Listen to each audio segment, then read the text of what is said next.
పెళ్ళైనా పండగైనా వేడుక ఏదైనా పట్టుచీరల ప్రత్యేక వేదిక వారాహి సిల్క్స్. ఆంధ్రప్రదేశ్లో మరో 1,00,000 కోట్ల ఇన్వెస్ట్మెంట్ రెడీ అయింది. సిఐఐ సమిట్కి ముందరే ఈ వార్తలని రావడం ఆసక్తికరంగా మారుతుంది. జాతీయ మీడియాలో ఒక కథనం, బ్రూక్ ఫీల్డ్ ఇన్వెస్ట్మెంట్స్ కంపెనీ ఏపీలో వివిధ కేటగిరీలో, ముఖ్యంగా పవర్ సెక్టార్లో, క్లీన్ ఎనర్జీ సెక్టార్లో, అలానే హాస్పిటాలిటీ రంగంలో, హౌసింగ్ కన్స్ట్రక్షన్ విషయంలో, వీటన్నిటిలో కూడా దాదాపుగా $12 బిలియన్ ఇన్వెస్ట్ చేయడానికి రెడీ అయినట్టుగా సమాచారం. దీన్ని అఫీషియల్గా మంత్రి నారా లోకేష్ కూడా రీపోస్ట్ చేయడం ఇప్పుడు ఆసక్తికరంగా మారింది. ఇప్పటికే నిర్మాణాలకు సంబంధించి, ప్రాజెక్టులకు సంబంధించి పెద్ద ఎత్తున చర్చ జరుగుతూ ఉంది. అలానే 14, 15 తేదీల్లో నవంబర్లో జరిగేటువంటి వైజాగ్ సమిట్ ఆంధ్రప్రదేశ్కి మరింత ఇన్వెస్ట్మెంట్స్ తెస్తుంది అనేటువంటి ఒక ఆలోచన రేకెత్తిస్తుంది. దానికంటే ముందర ఈ ప్రకటన రావడం, Brookfield lines up $12 billion for green energy in Andhra Pradesh. Largest foreign commitment for sector to come over 3 years. 3 ఏళ్లలో పెట్టేటువంటి ఇన్వెస్ట్మెంట్ మోర్ ప్లాన్. అలానే బ్రూక్ ఫీల్డ్స్ లిస్ట్లో ఫోకస్ ఆన్ ఇన్సోల్, అలానే నవయుగ, అలానే green hydrogen projects, township, north Vizag. ఇది మన already Bhogapuram international airport, Alluri Sitaramaraju international airport ఉంది కదా, దానికి కనెక్ట్ చేసేటువంటి మార్గంగా దీన్ని మనం చూడాలి. వైజాగ్కి, భోగాపురానికి మధ్యలో వచ్చేటువంటి పెద్ద హౌసింగ్ ప్రాజెక్ట్, ఒక శాటిలైట్ టౌన్షిప్ని అక్కడ డెవలప్ చేయాలని చెప్పని ఏపీ ప్రభుత్వం డిజైన్ చేసింది. సో దానిలో ఇన్వెస్ట్మెంట్స్ పెట్టేటువంటి ఆలోచన, ఆసక్తి బ్రూక్ ఫీల్డ్ కంపెనీకి ఉంది. అలానే లీలా హోటల్స్ పేరుతో స్టేట్ వైడ్గా, లీలా హోటల్స్ అనేది చాలా ప్రీమియం బ్రాండ్ హాస్పిటాలిటీ రంగంలో, స్టేట్ వైడ్గా హోటల్స్ నిర్మించాలని చెప్పని భావిస్తే ఇది $100 బిలియన్ ఇండియాకి 2030కి $100 బిలియన్ పోర్ట్ఫోలియోని డిజైన్ చేసుకుంది. ఇది ఆంధ్రప్రదేశ్ అందులో $12 బిలియన్ ఇప్పుడే క్యాప్చర్ చేసేటువంటి పరిస్థితి ఉంది. Brooke field asset management is plan to invest $12 billion in Andhra Pradesh renewable energy sector. So ఇది ఆల్రెడీ దీనికి సంబంధించి ఒక ట్వీట్ నారా లోకేష్ గారు కూడా ఇదే ట్వీట్ని, నేషనల్ మీడియా రాసినటువంటి ఈ కథనాన్ని నారా లోకేష్ గారు కూడా రీట్వీట్ చేశారు. దాంతో అందరిలోనూ ఆసక్తి నెలకొని ఉంది. సెప్టెంబర్లో ఒక ప్లానింగ్ జరుగుతుంది. అలానే between Nara Lokesh and Brookfield president మధ్య ఒక మీటింగ్ జరిగింది. ఆ మీటింగ్ సారాంశం ఏంటంటే, ఇన్వెస్ట్మెంట్స్ పైన ఆసక్తి ఉందని చెప్పడం ఒకటైతే, మరొకటి ఆపర్చునిటీస్ని సెర్చ్ చేసేటువంటి పనిలో ఉన్నామన్నారు. ఇప్పుడు దానిలో ఒక క్లారిటీ వచ్చేసింది.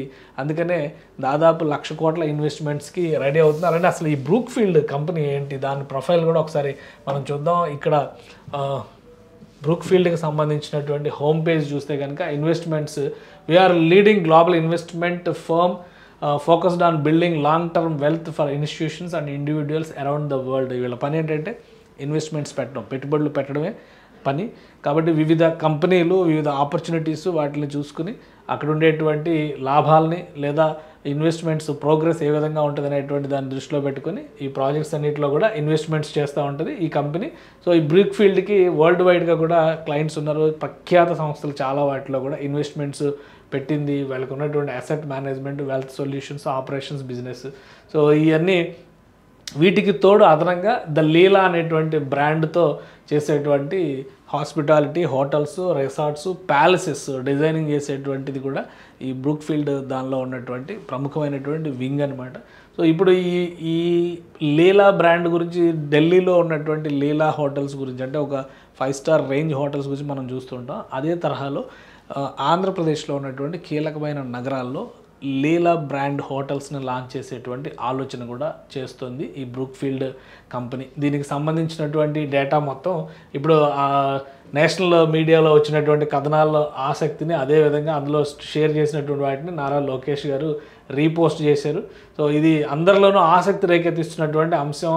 సమిట్కి ముందరే, అంటే 2025లో జరిగేటువంటి సమిట్, 2025 నవంబర్ 14, 15 జరిగేటువంటి సమిట్ ఇప్పటికే ఈ 10 నెలలు, అంటే ఈ 16 నెలల్లో 10 లక్షల కోట్ల ఇన్వెస్ట్మెంట్స్ తెచ్చామని చెప్పని చెప్తున్నారు. అలానే ఇప్పుడు ఒక 1,00,000 కోట్ల ఇన్వెస్ట్మెంట్స్ కమిట్మెంట్, రేపు జరగబోయేటువంటి సమిట్లో ఇంకెంత కమిట్మెంట్స్ వస్తాయనేటువంటి ఆసక్తి నెలకొని ఉంది. మేజర్గా వైజాగ్ చుట్టూ దాదాపుగా ఒక 4-5 లక్షల కోట్ల ఇన్వెస్ట్మెంట్స్ వస్తున్నాయి. ఎలా అంటే ఇప్పుడు నవంబర్లో ఆర్సిఎల్ మెటల్ కంపెనీకి సంబంధించి దాదాపు 1,00,000 కోట్ల కంపెనీ, అది కూడా 1,00,000-1,50,000 కోట్ల ఇన్వెస్ట్మెంట్స్ ఉన్నాయి. ఫస్ట్ ఫేజ్లోనే 70,000 కోట్లు ఇన్వెస్ట్ చేస్తున్నారు. సెకండ్ ఫేజ్లో 80,000 కోట్లు అన్నారు. అలానే గ్రీన్ హైడ్రోజన్కి సంబంధించి కేంద్ర ప్రభుత్వ ఎన్టీపీసీకి సంబంధించినటువంటి ఇన్వెస్ట్మెంట్స్ 1,00,000 కోట్లు దాటిపోయినటువంటి ఇన్వెస్ట్మెంట్, గూగుల్ ఇన్వెస్ట్మెంట్ 1,00,000 కోట్లు దాటిపోయినటువంటి ఇన్వెస్ట్మెంట్. సో ఇట్లా భారీ ఇన్వెస్ట్మెంట్స్ వైజాగ్ సెంట్రిక్గా, ఎందుకంటే వైజాగ్ ఏరియాని ఒక లాజిస్టిక్స్ కారిడార్గా డెవలప్ చేయాలని చెప్పి ఆంధ్రప్రదేశ్ ప్రభుత్వం భావిస్తుంది. అటు వైజాగ్,